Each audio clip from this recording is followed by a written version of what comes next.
It's officially that time of the year again where the best basketball is about to be played. Throughout the final few games of the regular season, you can really start to feel the anticipation for the main event to begin, and the players themselves tend to just drag themselves across the finish line, trying not to get injured or anything of that matter before the big dance begins. So now that it's finally arrived, we have a lot to look forward to.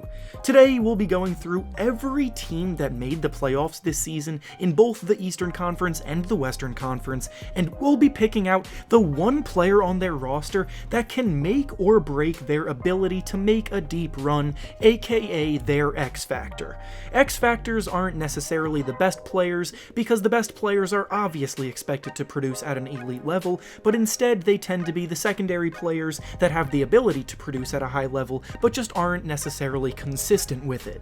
Before we start though, I want to thank PrizePicks for sponsoring this video. PrizePicks is the perfect service for all of us basketball fans here because when you're involved, it makes watching the games every night so much more fun and engaging. Basically, it's an application that provides you with lines on all kinds of individual player props, such as points, rebounds, assists, three-pointers made, amongst others, and you simply have to choose whether you believe they will record over the set amount in the line or under the set amount in the line. Make your selections, wager however much you want to, and if your picks hit, you can win some big money. For some picks that I'm looking at making for the playoff games tonight, I'm thinking of going with James Harden to score over 21.5 points, Danny Green to make over 1.5 threes, and Donovan Mitchell to make over 3 threes. If this sounds at all intriguing to you, then go use the link down in the description of the video to sign up today and use promo code REFERENCE to receive a 100% deposit match bonus up to $100. Once again, thank you to PrizePicks for sponsoring this video. Now let's get back to the topic at hand. Going in order by seeding, starting in the Eastern Conference, we'll begin with the Miami Heat, and the X Factor for them this postseason is Victor Oladipo. I feel like most people have forgotten that Oladipo is on the Heat because he was recovering from an injury for most of the year and then only started to work his way back into the rotation late in the season in limited capacity. Oladipo certainly isn't what he used to be at this point, but he could still provide a little bit of shot creation and perimeter defense off of their bench with the talent to possibly be more, so the mystery that he is could make them even more dangerous potentially down the line. Next is the Boston Celtics, and their X Factor is Robert Williams. The Celtics turned their season around in the second half of the year because they really dialed in on defense and finished as the top-ranked team on that end of the floor this year. Robert Williams was the key to a lot of that, anchoring things in the middle, patrolling the paint, but he suffered an injury that will hold him out of at least the first few games of the first round. If he returns for the later part of the series and isn't too hampered health-wise, then the Celtics can lock up against anybody, and that could make all of the difference with a tough matchup against the Nets right now, plus what they have faced down the line. Next is the Milwaukee Bucks, and their X Factor is Brook Lopez. Over the last 3 seasons, Lopez was a pivotal cog on the team's defense as they ranked near the top each of the last 3 years on that end. But this year, Lopez missed most of the season, and they dropped to the middle of the pack at 14th overall in the league. Lopez is back now, but he hasn't been able to quite replicate his prior impact, at least in the regular season. However, as time goes on and he starts to get healthier and healthier, that defensive impact on top of his ability to stretch the floor for Giannis as a big man could come in handy as they look to repeat as champions. Next up is the Philadelphia 76ers, and their X Factor is James Harden. I know I said X Factors typically aren't star players, but Harden is an exception here because the Sixers will only go as far as Harden's play allows them to. To end the year, he really looked like his burst was slowing down, and he struggled mightily to shoot it, so if that hamstring is still bothering him, then that will spell trouble for Philadelphia. Harden will still be able to create opportunities for those around him as a passer, but the Sixers do need to score points around Joel Embiid, and his ability to do so could make or break their run. Up next is the Toronto Raptors, and their X-Factor is Scottie Barnes. It's rare that a rookie can be a playoff X-Factor as well, but Barnes is so unique. He had a phenomenal rookie season with his defensive impact, his energy, and his aggressiveness at times as a scorer.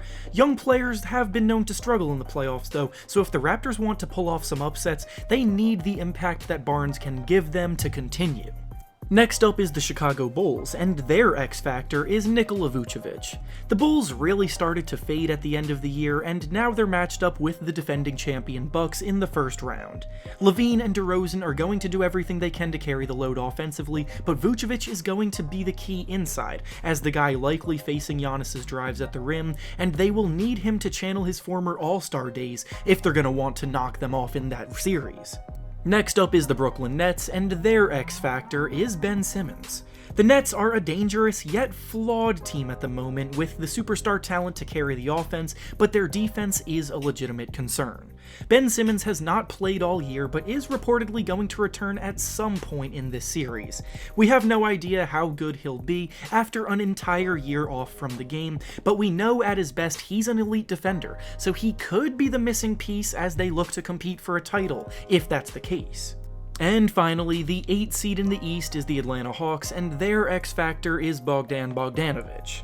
Trae Young can do a lot offensively out there, but he can't do everything, and Bogdan has proven that he can step up and provide about 20 points in games previously, so they're going to need that from him again if they want to have any chance of upsetting the hungry #1 seeded Miami Heat this season. Now to start off the Western Conference, the top dog is the Phoenix Suns, and their X-Factor is Deandre Ayton. Ayton was their X-Factor throughout their run last season, and he will once again be this year. Chris Paul and Devin Booker will be who teams game plan the most against, so opportunities for Ayton to score in the high post and down low will be there. He's had a pretty up and down season, but that can't continue at this point because they need him at his best for them to compete for a title.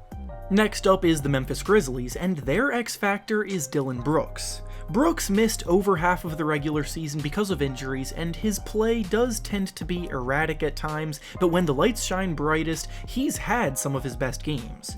Brooks is an absolute competitor on defense who can hound opposing ball handlers, and when he's on, he can score about 20 points in a flash. The Grizzlies are fairly young and inexperienced, so Brooks will be looked upon to lead at times when the game slows down. Up next is the Golden State Warriors, and their X-Factor is Klay Thompson. Klay might be the ultimate X-Factor because throughout his entire career, he's always proven to thrive in this role.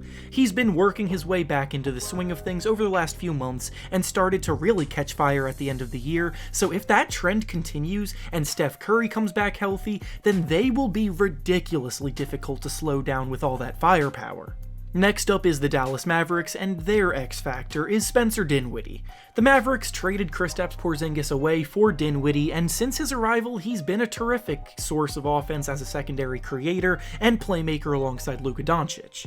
The Mavericks' downfall in the playoffs in the past has been that Luka has had to carry way too much of the load on offense, so if they want to finally overcome their first-round shortcomings, they will need players like Dinwiddie to take some of that load off of Luka's shoulders. Up next is the Utah Jazz, and their X-Factor is Mike Conley.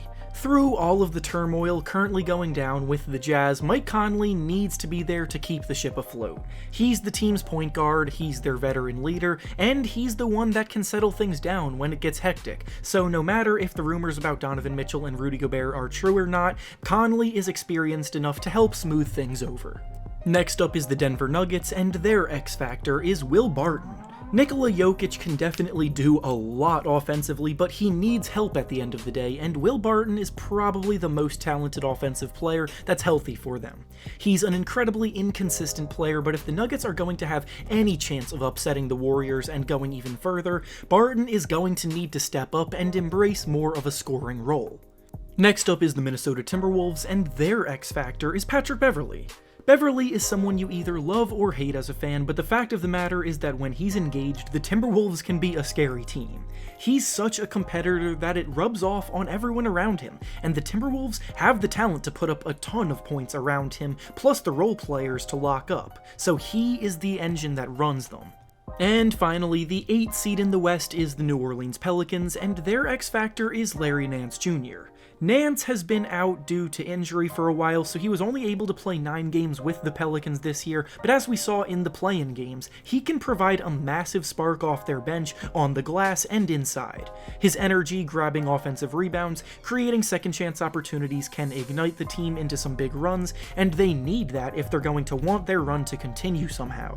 And with that being said, that's all I have for you today. Make sure to like the video, subscribe to the channel, and comment down below who you think some of the biggest X factors of the playoffs this year are. Thanks for watching, and I'll see you all next time.